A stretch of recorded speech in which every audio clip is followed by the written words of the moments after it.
Hello everyone. आज के इस क्लास में हम लोग क्लास 10th का NCERT का साइंस का चैप्टर 1 का टॉपिक जो है टाइप्स ऑफ केमिकल रिएक्शन को पढ़ने वाले हैं। टाइप्स ऑफ केमिकल रिएक्शंस यानी कि केमिकल रिएक्शंस के कितने टाइप्स होते हैं वो सब कुछ आज के इस क्लास में हम लोग डिस्कस करने वाले हैं। ओके, तो बिफोर दैट हम ये कहना चाहेंगे कि कोई भी केमिकल रिएक्शन जो होता है उसमें भाग लेने वाले जो एलिमेंट्स के एटम्स होते हैं वो रिएक्टेंट में जो होता है वो प्रोडक्ट में भी वही होता है। ऐसा नहीं है कि रिएक्टेंट में मैंने मैग्नीशियम को देखा और ऑक्सीजन को देखा और प्रोडक्ट में मुझे मैग्नीशियम और ऑक्सीजन नहीं मिला या दोनों में से कोई एक चीज़ गायब हो गया, तो वो रहते हैं, है ना। तो होता क्या है केमिकल रिएक्शन में, सब कुछ वही रहता है, एलिमेंट्स एटम्स वगैरह सब सेम रहता है। बस क्या होता है कि उसके बॉन्ड्स ब्रेक होते हैं और फॉर्म करते हैं, ब्रेक होते हैं फॉर्म करते हैं, फॉर्म करते हैं ब्रेक होते हैं। तो ये ऑलरेडी क्लास 9th में हम लोग को बताया भी गया था कि किसी भी केमिकल रिएक्शन में जब रिएक्टेंट से प्रोडक्ट बनता है तो उस दौरान में क्या होता है, उस दौरान में किसी भी उनके बीच का जो बॉन्ड्स होते हैं, बॉन्ड्स ब्रेक होता है एक के साथ, फॉर्म होता है दूसरे के साथ। आफ्टर ऑल यही केमिकल चेंज है। आई थिंक आपको ये समझ में आ गई होगी। अब हम लोग जो है आगे बढ़ते हैं। सबसे पहला बात करेंगे हम लोग combination reaction. Combination reaction combination reaction क्या होता है? कॉम्बिनेशन रिएक्शन एक ऐसा रिएक्शन जिसमें बहुत सारे रिएक्टेंट मिलके एक सिंगल प्रोडक्ट फॉर्म करता है। ए reaction in which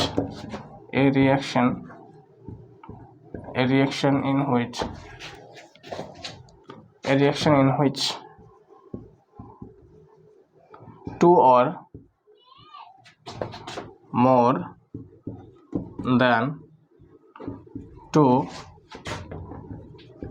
or more than two reactant combine to form a single product.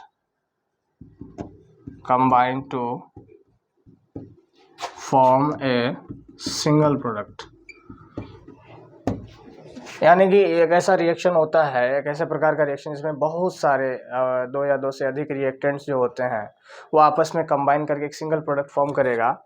Combine to form a single product, इसमें एक सिंगल प्रोडक्ट फॉर्म होता है। इसी प्रकार के रिएक्शन को हम लोग कहते हैं कॉम्बिनेशन रिएक्शन। इसमें क्या होता है, मान लीजिए ए यहाँ है, यहाँ बी है, यहाँ सी है, इससे मिलके एक चौथा चीज़ को फॉर्म करेगा जिसे डी कहते हैं। मतलब ये क्या है, ये इसका स्टैंडर्ड फॉर्म है। ओके, ये इसका स्टैंडर्ड फॉर्म है।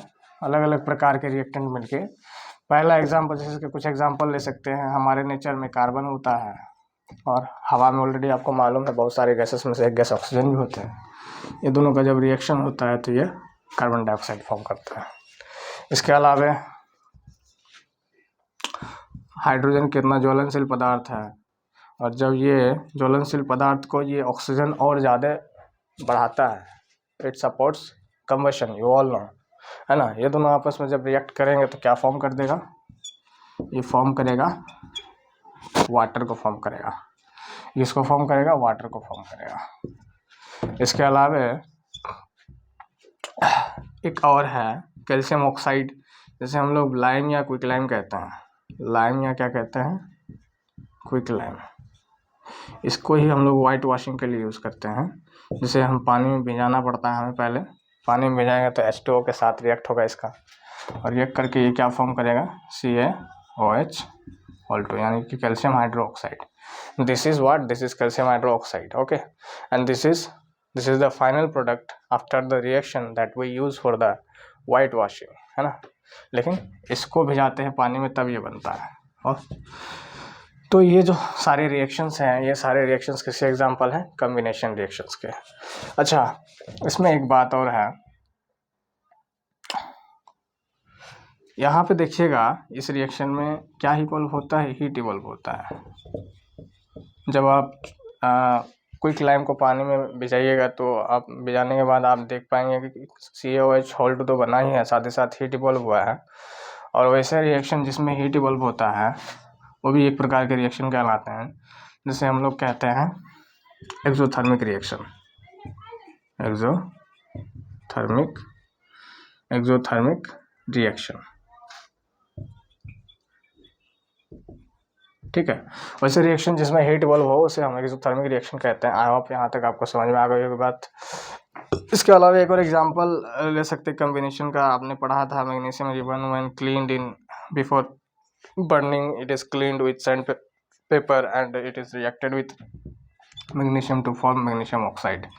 यहाँ पे तो वही ना हुआ भाई साहब कि दो अलग अलग रिएक्टेंट मिला के एक सिंगल प्रोडक्ट फॉर्म किया, तो ये भी तो वही है। क्या कहते हैं उसे? Combination reaction. तो अभी अभी हमें पता चला है एक्सोथर्मिक रिएक्शन होते हैं। तो क्या होता है एक्सोथर्मिक रिएक्शन, चलिए इसका बात करते हैं।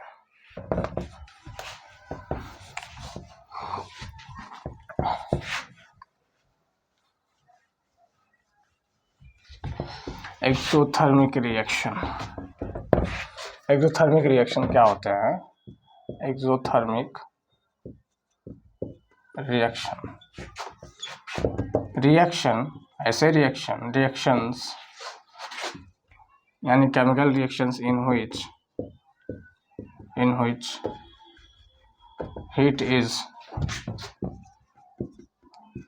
evolve या कह सकते हैं release, in which heat is evolved या release, reactions in which heat is evolved या release is called exothermic reaction. इसके एक एग्जांपल आपको अभी दिखाई दिए था, देख ली थी। Calcium oxide when react with water it gives calcium hydroxide. इसके अलावा जब हम ये करेंगे, क्या कहते हैं, नेचुरल गैस को जलाएंगे और किसके प्रेजेंस में जलेगा? ऑक्सीजन के प्रेजेंस में, तो ये क्या फॉर्म करेगा? कार्बन डाइऑक्साइड फॉर्म करेगा, है ना। और साथ ही साथ क्या फॉर्म करेगा? ये वाटर फॉर्म करेगा। इसके साथ ही साथ आप सबको पता है, हम लोग खाना जो खाते हैं, खाने में बहुत सारे प्रकार के एसेंशियल न्यूट्रिएंट्स रहते हैं, मिनरल्स रहते हैं, जैसे कि कार्बोहाइड्रेट हुआ, फैट हुआ, प्रोटीन हुआ, विटामिन हुआ। तो रोटी, चावल, ये सब जो है उसमें ज़्यादा कार्बोहाइड्रेट है, और हम जानते हैं खाने के बाद इनका एक प्रॉपर डाइजेशन होता है। डाइजेशन के बाद क्या होता है? ये ग्लूकोज में फॉर्म हो जाता है। ग्लूकोज का फॉर्मूला हुआ C6H12O6। और हम लोग सब सांस लेते हैं, सांस लेने के बाद ऑक्सीजन बनता है। तो ऑक्सीजन बनता है तो क्या सांस लेने के बाद ऑक्सीजन बनता है? ये रेस्पिरेशन वाली प्रोसेस है जिससे एनर्जी फॉर्म होती है, अभी फॉर्म होगी।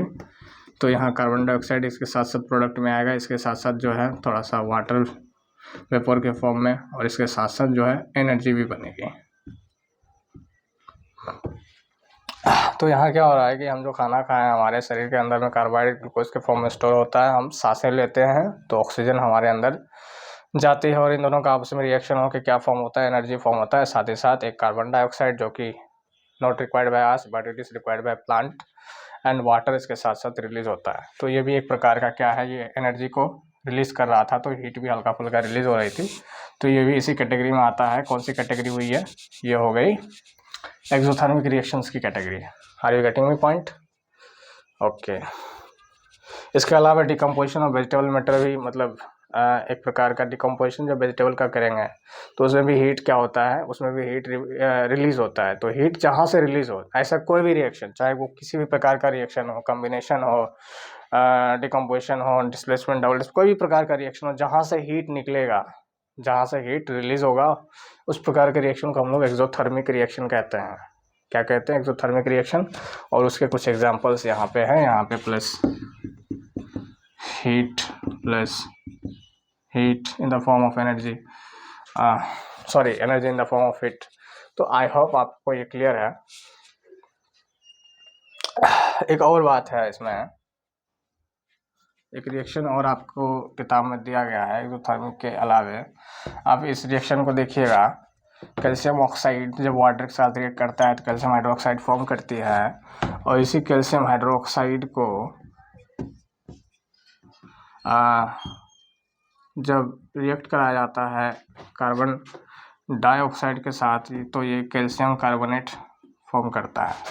अब प्लस यहाँ से जो है वाटर रिलीज होता है। ये रिएक्शन आपको समझ में नहीं आया होगा। मतलब ये है कि चूना का पत्थर हम मार्केट से लाए, चूना पत्थर, जैसे चूना है, जैसे हम पानी में डुबोएं, दिवाली वगैरह में नहीं करते हम लोग, तो पानी में डुबोएं तो क्या फॉर्म हो गया वो, जब रिएक्शन हुआ तो क्या हुआ फॉर्म हो, calcium hydroxide.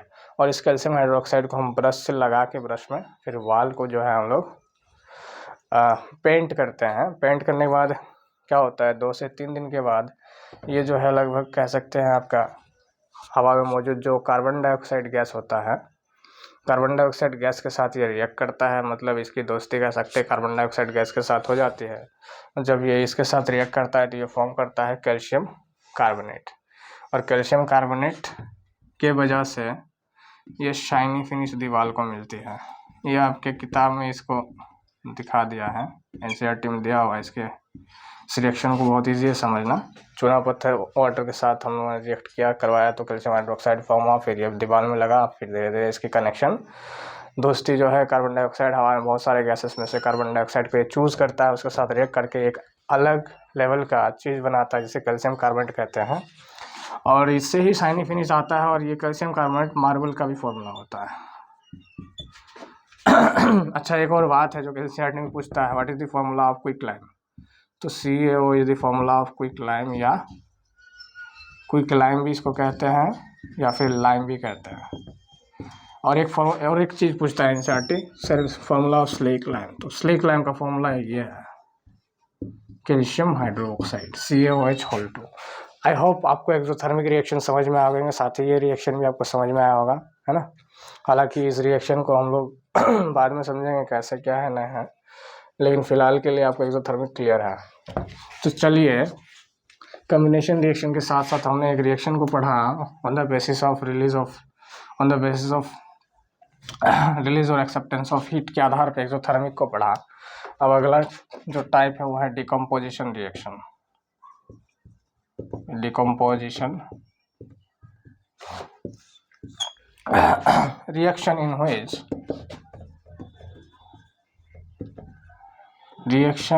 which a single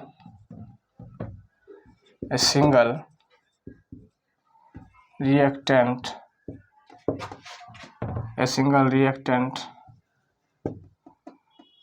react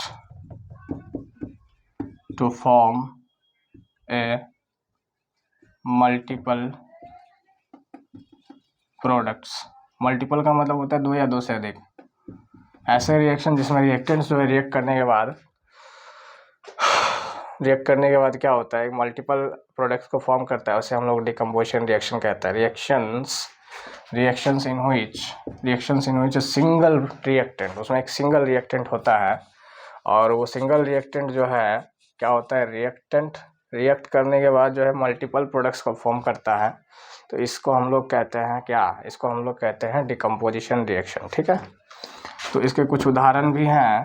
तो बिफोर दैट हमको स्टैंडर्ड इसका फॉर्मूला बना, फॉर एग्जांपल इसमें AXY है, तो टूटने के बाद A+X+Y, मतलब कुछ भी मतलब ऐसे फॉर्म करेगा, है ना।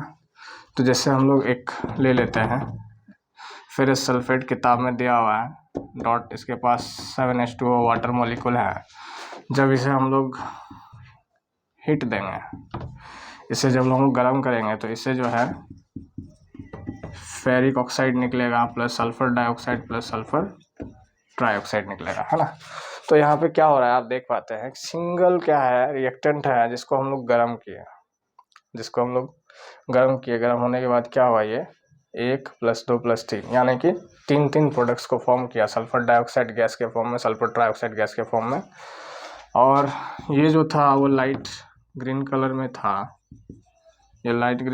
था, और यहाँ पे ये जो है कलर चेंज हो गया, चेंज होने के बाद ये वाइट फॉर्म में हो गया। तो आप यहाँ पे क्या नोटिस कर रहे हैं, आप यहाँ नोटिस करें एक सिंगल रिएक्टेंट जो है क्या कर रहा है, रिएक्शन के बाद वो मल्टीपल प्रोडक्ट्स को फॉर्म कर रहा है, और इस तरह के रिएक्शन को हम लोग कहते हैं डिकम्पोजिशन रिएक्शन।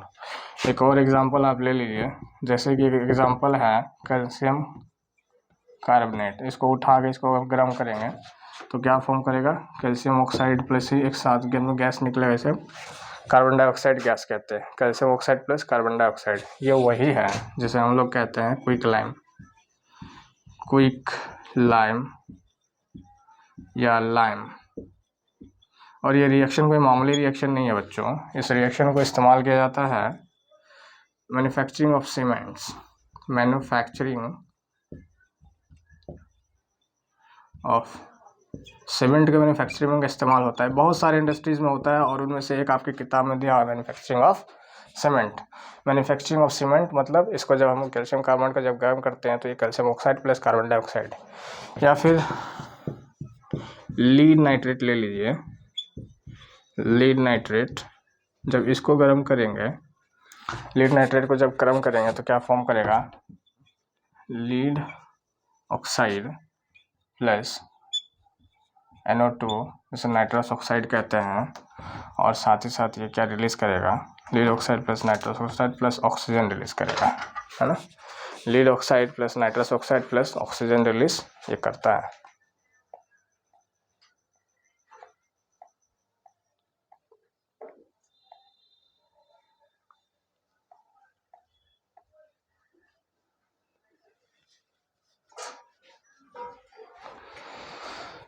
तो यहाँ पे भी क्या देख रहे हैं हम लोग कि यहाँ पे क्या हो रहा है, रिएक्शन के बाद एक सिंगल ही प्रोडक्ट यहाँ पे रिएक्टेंट था जिसको हम गर्म किए तो मल्टीपल प्रोडक्ट्स फॉर्म हुए।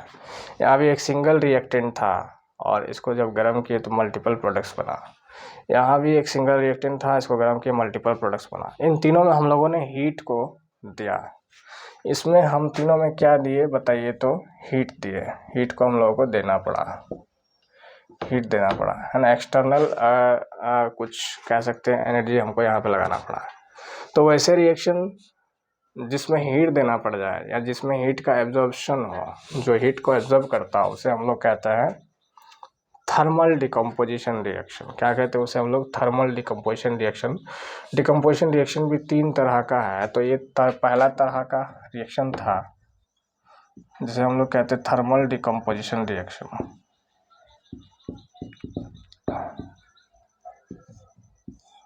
क्या लिखेंगे इसके डेफिनेशन में, such reactions in which heat is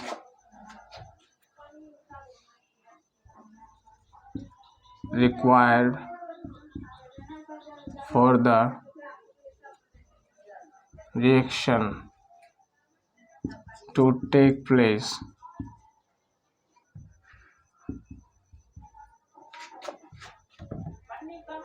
is called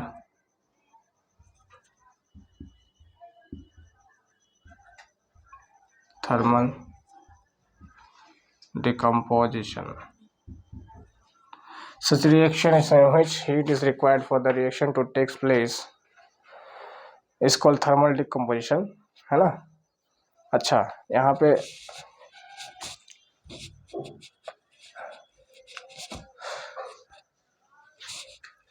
पे एक बात और देखिएगा, इसमें हीट को देना पड़ रहा है। जहाँ से हीट रिलीज होता है उसको हम लोग कहते हैं एक्सोथर्मिक रिएक्शन। जहाँ पे हीट एब्जॉर्ब होता है, यहाँ पे हीट क्या हुआ, हीट इज एब्जॉर्ब्ड, हीट यहाँ पे क्या हुआ, एब्जॉर्ब हुआ, हीट देना पड़ रहा है। तो इस वाले रिएक्शन को हम लोग एंडोथर्मिक कहते हैं। तो ये जो यहाँ पे आप देख पा रहे हैं, यहाँ पे कुछ ऐसे रिएक्शन जिसमें हम लोग डिकम्पोजिशन का, such reactions in which for decomposition,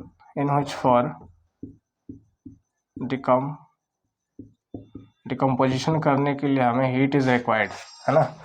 decomposition heat is required for the reaction to take place called thermal decomposition. और जहाँ पे हीट जो है एब्जॉर्ब करेगा, जहाँ पे हीट एब्जॉर्ब करेगा उसे हम लोग एंडोथर्मिक रिएक्शन कहते हैं, एंडोथर्मिक रिएक्शन कहते हैं। तो यहाँ पे हम लोग 2 चीज़ क्लियर किया है। कॉम्बिनेशन पढ़ते पढ़ते हम लोगों ने एक्सोथर्मिक को समझा था और डिकम्पोजिशन पढ़ते पढ़ते हम लोग एंडोथर्मिक रिएक्शन को समझे। वैसे रिएक्शन जिसमें हीट क्या होता है, हीट एब्जॉर्ब होता है, उसे हम लोग कहते हैं एंडोथर्मिक रिएक्शन। वैसे रिएक्शन जिसमें हीट रिलीज होता है उसे हम लोग कहते हैं एक्सोथर्मिक रिएक्शन। और साथ ही साथ हम लोगों ने डिकम्पोजिशन रिएक्शन पढ़ा और उसका पहला टाइप पढ़ा जिसे हम लोग कहते हैं थर्मल डिकम्पोजिशन। इसके अलावा भी 2 और टाइप्स होते हैं, आपके बुक में दिए हुए हैं 2 और टाइप, जिसे हम लोग कहते हैं इलेक्ट्रोलाइटिक डिकम्पोजिशन, और तीसरा टाइप जो है वो है फोटोलाइटिक डिकम्पोजिशन। ठीक है। तो दूसरा वाला पढ़ते हैं अभी, इलेक्ट्रोलाइटिक डिकम्पोजिशन। डिकम्पोजिशन का दूसरा टाइप है electrolytic decomposition. Electrolytic decomposition reaction कह रहा है क्या, आपकी एक्टिविटी में दिया हुआ है ये, आपको इसमें किताब ज़्यादा एक्सप्लेन नहीं किया है। कह रहा है 2 इलेक्ट्रोड्स ले लीजिए। क्या कह रहा है, इलेक्ट्रोड 2 इलेक्ट्रोड्स ले लीजिए, एक मग ले लीजिए। ये एक मग है, ठीक है, ये एक मग है, इसमें 2 छेद कर देना यहाँ पे, और इसमें एक इलेक्ट्रोड लगा देना है यहाँ पे और एक यहाँ पे, और फिर इसको टेस्ट ट्यूब से ऐसे करके बंद कर देना है। और इसको जो है हम लोग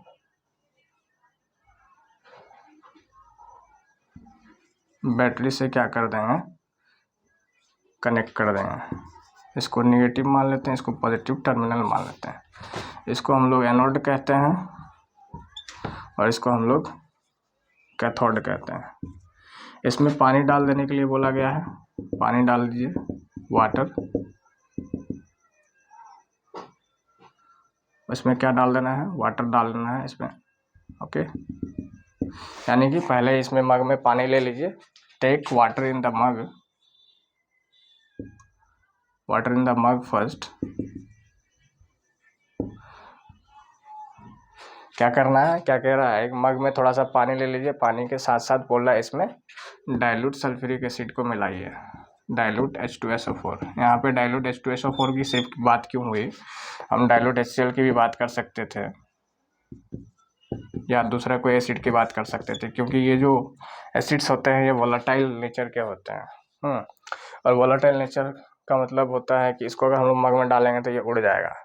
और यहाँ पे एसिड डालने की बात क्यों की गई, क्योंकि वाटर अपने आप में क्या करेगा, वाटर अपने आप में इलेक्ट्रिसिटी को कंडक्ट नहीं करेगा, इलेक्ट्रिसिटी को नहीं कंडक्ट करेगा, इसलिए इसको कंडक्ट कराने के लिए हम लोग यहाँ पे डाइल्यूट सल्फ्यूरिक एसिड का इसमें इस्तेमाल कर रहे हैं। उसके बाद क्या कर रहे हैं, इसमें इलेक्ट्रोड्स लगा रहे हैं, इलेक्ट्रोड्स लगा रहे हैं, साथ ही साथ हम यहाँ टेस्ट ट्यूब से दोनों को ढक दिया और एक को कैथोड से और एक को एनोड से कनेक्ट कर दिए।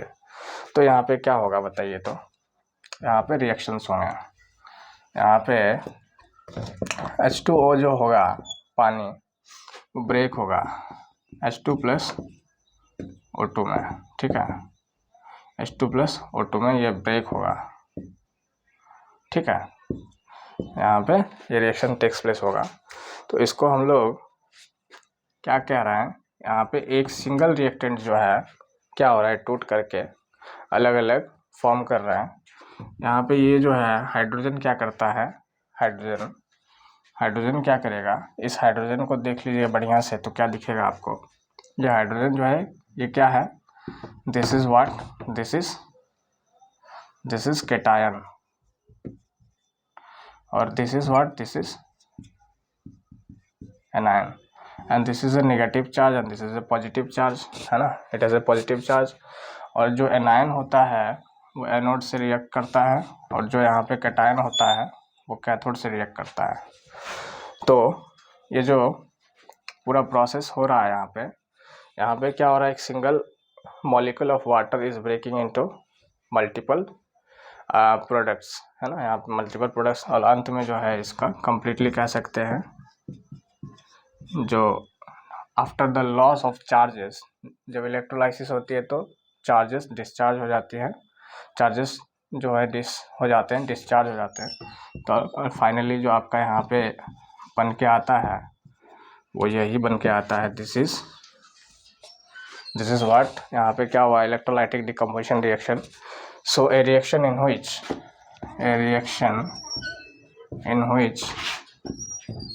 ऐसा reaction in which for decomposition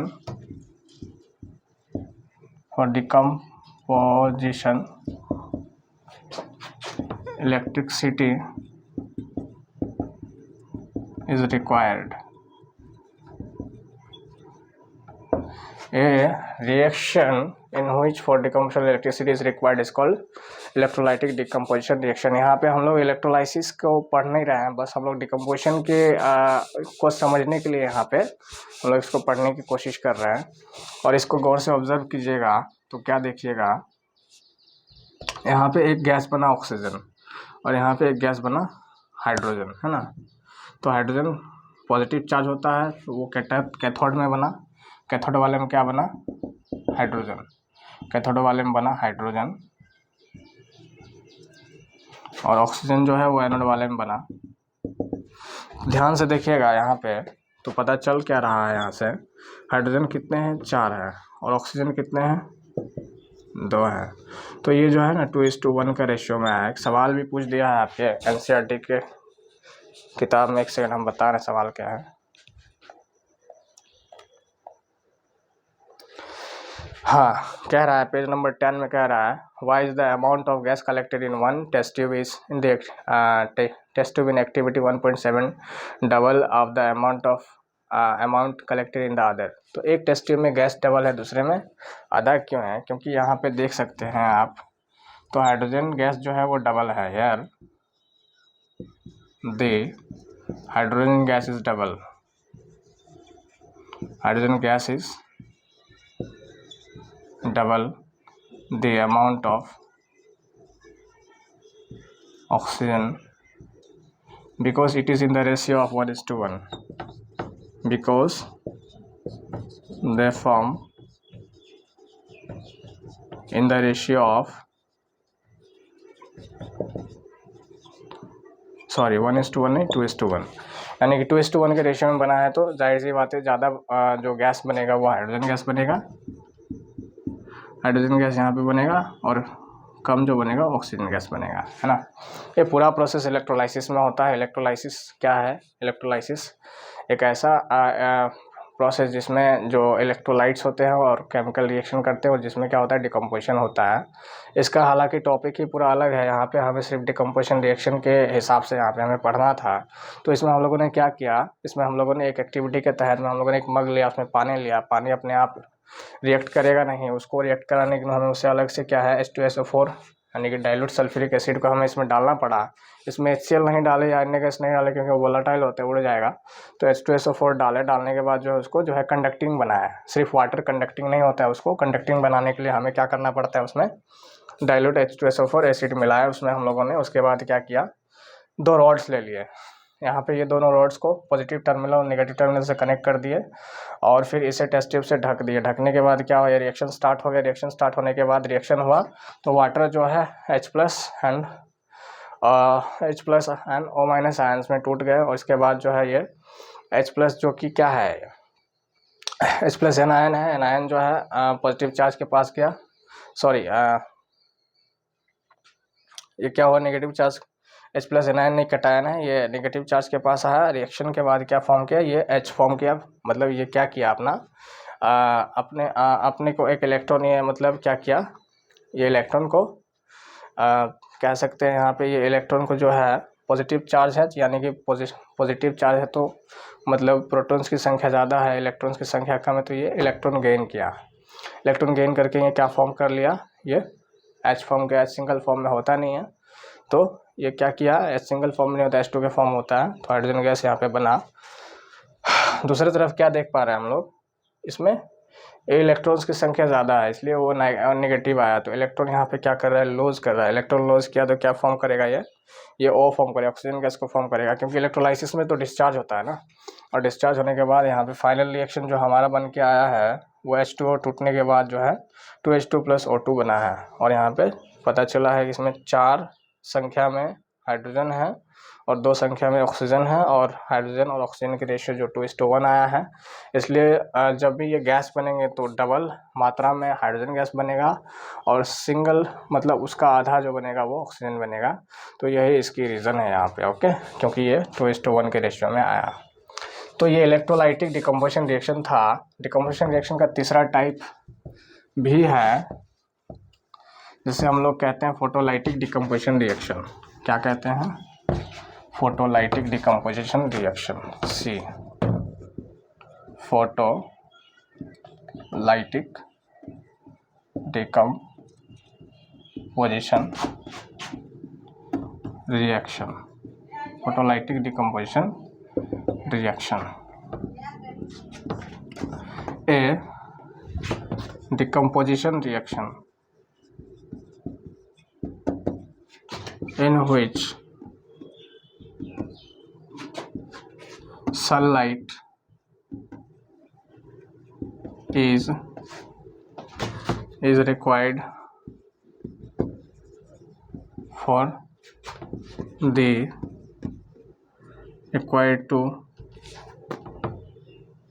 a decomposition reaction in which sunlight is required to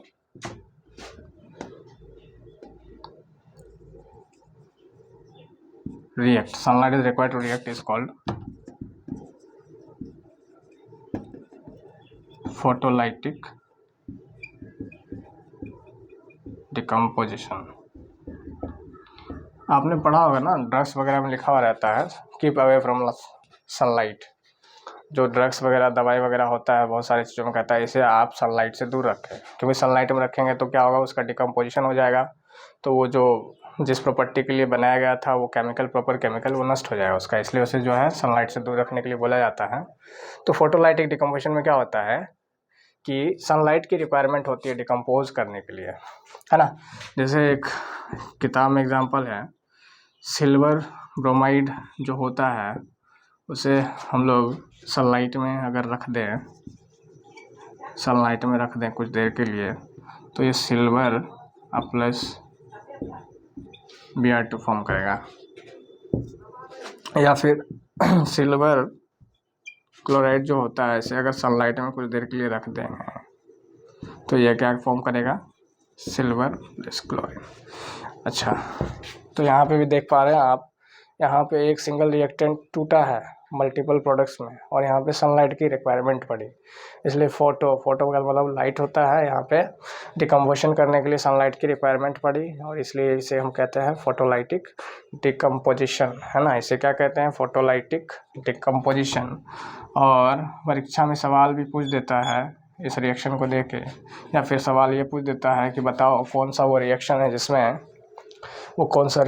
जिसमें मतलब जिसका इस्तेमाल जो है ब्लैक एंड वाइट फोटोग्राफी के लिए होता है. तो यही वो दोनों रिएक्शन हैं, यही दो रिएक्शन है जिसका इस्तेमाल हम लोग वाइट एंड ब्लैक फोटोग्राफी के लिए करते हैं, वाइट एंड ब्लैक फोटोग्राफी. तो ये हम लोग का कंप्लीट डिकम्पोजिशन रिएक्शन था. आई होप आपको ये समझ में आया होगा. इसके बाद जो है कह रहा है एक एक्टिविटी दिया हुआ है, एक्टिविटी में कह रहा है कि आप इसको करके देखिए. उससे पहले हम लोग का एक्सरसाइज दिया हुआ है. यहाँ पे एक्सरसाइज में पहला सवाल पूछ क्या रहा है, पहला सवाल कह रहा है कि ए सॉल्यूशन ऑफ सब्सटेंस एक्स, वही पेज नंबर कितना है, एनसीईआरटी का पेज नंबर 10 में दिया हुआ है. पेज नंबर 10 में solution of substance x is used for white washing, name the substance x and right it's formula. कह रहा है कि एक सॉल्यूशन है जिसमें एक सब्सटेंस एक्स का इस्तेमाल किया गया. सॉल्यूशन की बात है जिसमें सब्सटेंस एक्स का इस्तेमाल किया गया. जैसे एक सॉल्यूशन है जिसमें सब्सटेंस एक्स की इस्तेमाल की गई है, एक्स, और फिर उसके साथ कुछ ना कुछ वाई होगा, तो कुछ ना कुछ फॉर्म किया होगा, एक्स वाई मान लो फॉर्म किया. तो एक सॉल्यूशन है जिसमें ये सॉल्यूशन हुआ, ठीक है, और इसमें सब्सटेंस एक्स की इस्तेमाल की गई, तो जिसका इस्तेमाल वाइट वॉशिंग के लिए होता है. तो वाइट वॉशिंग के लिए एक्स, तो हम लोगों ने देखा कि कैल्शियम ऑक्साइड जो है वो रिएक्ट करता है किसके साथ, वाटर के साथ, एक सब्सटेंस वाई के साथ, तो फॉर्म करता है कैल्शियम हाइड्रोक्साइड. तो कह रहा है एक्स की फॉर्मूला बताइए. तो एक्स क्या है, CaO है. एक्स क्या है, कैल्शियम ऑक्साइड है. और क्या कह रहा है यहाँ पे, और क्या कह रहा है, और इसका रिएक्शन लिखने के लिए बोल रहा है. तो इसका रिएक्शन पानी के साथ करा दिए तो क्या बना, कैल्शियम हाइड्रोक्साइड. इसी को हम लोग जो है दीवार पे पेंट करते हैं. पेंट करने के बाद जो है कैल्शियम हाइड्रोक्साइड फॉर्म होता है. और इसका और फर्दर ये जो है आपका CaOH, ये फिर आगे जाके कार्बन डाइऑक्साइड से रिएक्ट करके CaCO3 फॉर्म करता है, प्लस इससे वाटर जो है निकल जाता है. इसे मार्बल भी कहा गया है और इसी वजह से शाइनी फिनिश मिलती है दीवारों को.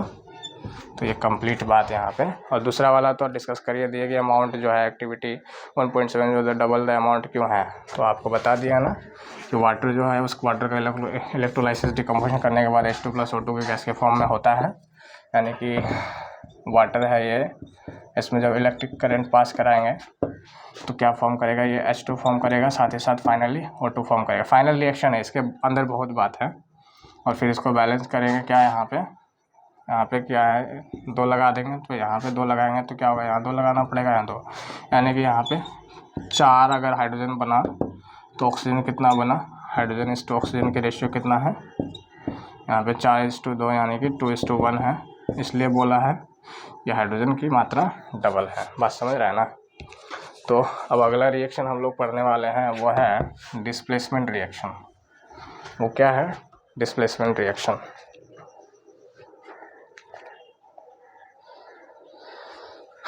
डिस्प्लेसमेंट रिएक्शन क्या है, displacement reaction. A reaction, a chemical reaction, a chemical reaction in which a highly reactive metal, in which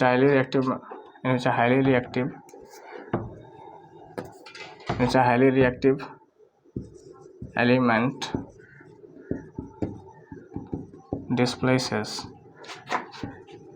a low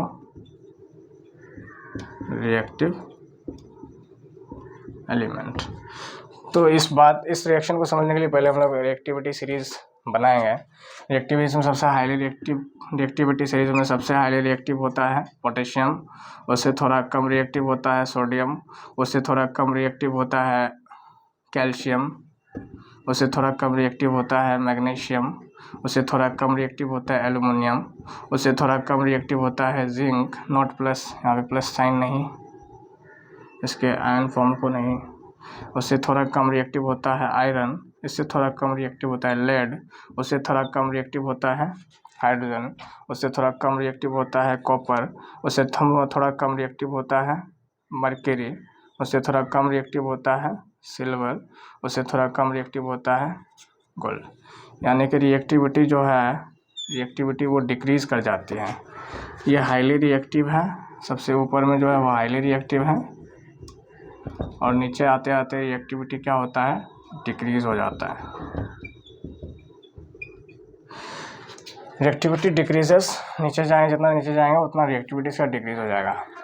तो आइए समझते हैं। मान लीजिए कि यहाँ पे कोई कंपाउंड था X है प्लस Y था, यहाँ पे क्या होगा कि ये Y जो है ज़्यादा रिएक्टिव है, ये क्या करेगा, YF फॉर्म कर लेगा और X डिस्प्लेस हो जाएगा इससे, है ना, X क्या हो जाएगा, डिस्प्लेस हो जाएगा। NCERT में ही बोला है कि 3 आयरन ले लीजिए, 2 को डिप कीजिए और 1 को हटा के रखिए। दोनों डिप करने के बाद क्या होता है, रिएक्शन होने के बाद आयरन कॉपर सल्फेट के साथ जो है आयरन क्या कर दिया, कॉपर को डिस्प्लेस कर दिया। उसको बात को समझेंगे, यहाँ पे दिया हुआ है।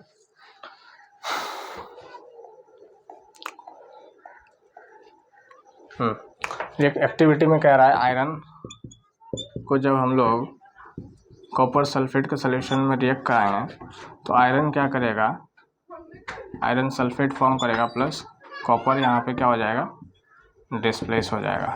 क्यों डिस्प्लेस हुआ, इसका प्रॉपर रीज़न है कि iron is high reactive than copper. देख लीजिए आयरन कहाँ है, यहाँ है, कॉपर कहाँ है, यहाँ, नीचे है, कम रिएक्टिव है, ऊपर है, ज़्यादा रिएक्टिव है। इसके अलावा लीड प्लस कॉपर क्लोराइड, ये फॉर्म करेगा लीड क्लोराइड प्लस कॉपर।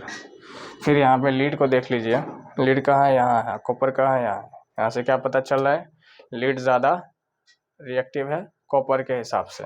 तो इस पे सवाल भी पूछ देता है परीक्षा में, Y when iron is reacted with copper sulfate solution, copper is displaced from copper sulfate solution, why?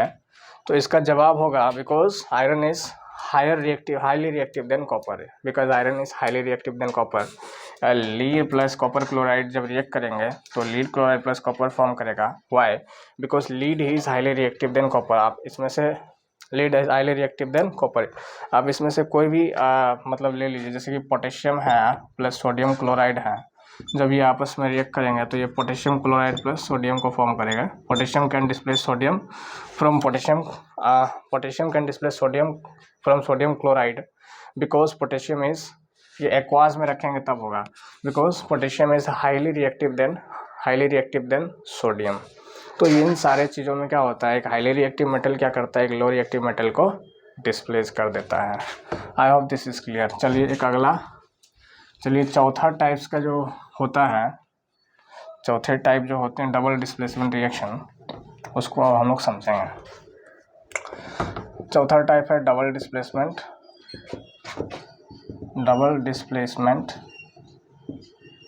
Reaction. Double displacement, हम डबल से नाम से पता चल रहा है ना, डिस्प्लेस कितना बार हो रहा है, 2 बार। मान लीजिए कोई कंपाउंड है एक्स है और कोई है वाई बी, ये रिएक्शन करेगा, रिएक्शन के बाद ये एक्स बी प्लस वाई ए फॉर्म करेगा। यहाँ पे क्या हो रहा है, यहाँ पे देख लीजिए, यहाँ पे बी जो था वो किसके साथ चला गया,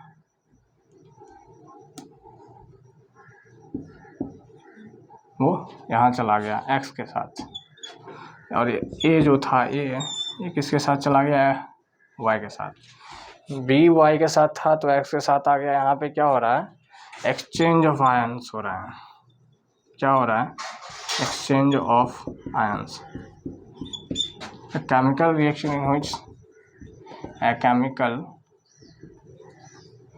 reaction in which there is exchange of ions takes place. Exchange of ions takes place is called double displacement reaction. It's called double displacement reaction. यहाँ पे क्या हो रहा है, आयंस की एक्सचेंज हो रही है ना। जैसे एग्जाम्पल ले लेते हैं, एग्जाम्पल दिया जैसे कि आपके किताब में सोडियम सल्फेट, यानी कि sodium sulphate plus barium chloride, तो ये क्या फॉर्म करेगा, barium sulphate plus sodium chloride. और ये जो बेरियम सल्फेट है यहाँ पे ये प्रेसिपिटेट है, ये बेरियम सल्फेट यहाँ पे क्या है, ये प्रेसिपिटेट है, प्रेसिपिटेट है ये। और प्रेसिपिटेट क्या होता है, प्रेसिपिटेट होता है, पहले बता चुके हैं, ये इनसॉल्युबल सब्सटेंस होते हैं, insoluble substance. This is insoluble substance. तो यहाँ पे बेरियम सल्फेट कैसे फॉर्म हुआ, Ba2+ SO4 2-, तो Ba2+ और SO2-, ये कैटायन और ये एनायन दोनों आपस में रिएक्ट करके फॉर्म क्या किया, BaSO4 बेरियम सल्फेट, वो चीज़ है precipitate and this is an insoluble substance, and here we can see clearly that there is exchange of ion takes place. First sodium was with sulfate and barium was with chlorine, and after the reaction sodium ions are exchanged and along with the barium and chlorine ions. So here exchange of ion takes place, and the reaction in which exchange of ion takes place, this reaction is called double displacement reaction. I hope ये आपको clear होगा। इससे पहले भी आपको एक example हम लोगों ने एक्टिविटी 1.2 में ही बताया था। एक्टिविटी 1.2 में एक एग्जांपल बोले थे, इस एग्जांपल में हम लोगों ने lead nitrate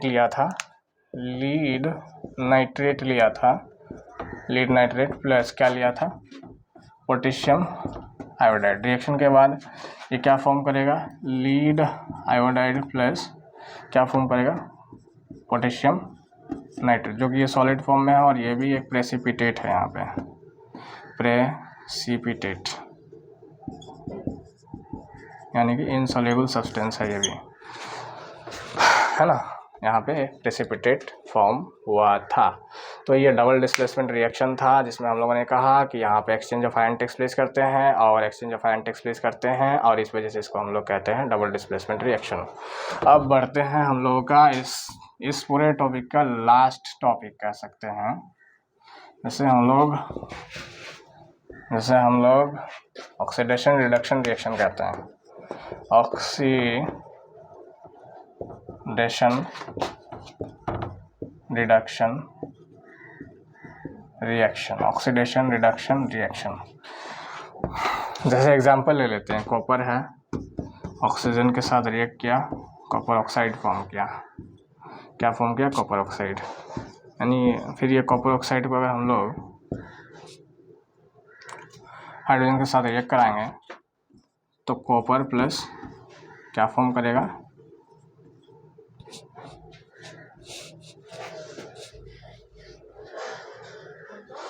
copper plus water form करेगा। तो इसमें ध्यान से देखिएगा, कॉपर ने अपना ऑक्सीजन को खो दिया और हाइड्रोजन ने ऑक्सीजन को गेन किया। जब कोई वस्तु ऑक्सीजन को लॉस करता है, लॉस ऑफ ऑक्सीजन होता है, जहाँ पे लॉस ऑफ ऑक्सीजन होगा उसमें उसे हम लोग कहते हैं रिडक्शन। जहाँ पे गेन ऑफ ऑक्सीजन होती है, गेन ऑफ ऑक्सीजन होती है, उसे हम लोग कहते हैं ऑक्सीडेशन। ऑक्सीडेशन। तो ए रिएक्शन इन व्हिच, इसमें ऑक्सीडेशन पहले समझते हैं। Oxidation, a reaction in which there is gain of oxygen, reaction in which a substance gains oxygen, reaction in which a substance gains oxygen, reaction in which substance gains oxygen and losses hydrogen,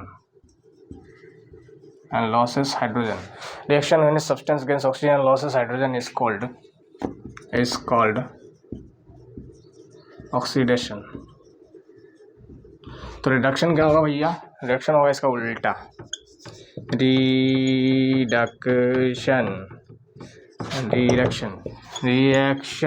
in which loss of oxygen, reaction is loss of oxygen and gain of hydrogen takes place is called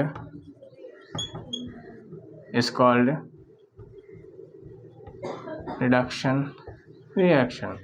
हाँ तो भैया ये जो आपका देख पा रहे हैं, क्या देख पा रहे हैं? All right. और ऑक्सीडेशन रिडक्शन, ऑक्सीडेशन क्या है? जहाँ पे ऑक्सीजन की गेनिंग होती है और हाइड्रोजन की लॉस होता है। तो यहाँ कार्बन ने, ये कॉपर ने ऑक्सीजन गेन किया, तो यहाँ पे कॉपर का क्या हो गया? कॉपर का ऑक्सीडेशन हो गया, यानी copper is oxidised here, copper is oxidised, copper यहाँ पे ऑक्सीडाइज्ड हो गया। अच्छा, इसी रिएक्शन में कॉपर का क्या हो गया? लॉस ऑफ ऑक्सीजन, ऑक्सीजन खो दिया, कॉपर का रिडक्शन हो गया। अच्छा, ऐसे रिएक्शन जिसमें ऑक्सीडेशन और रिडक्शन एक साथ हो रहा है, द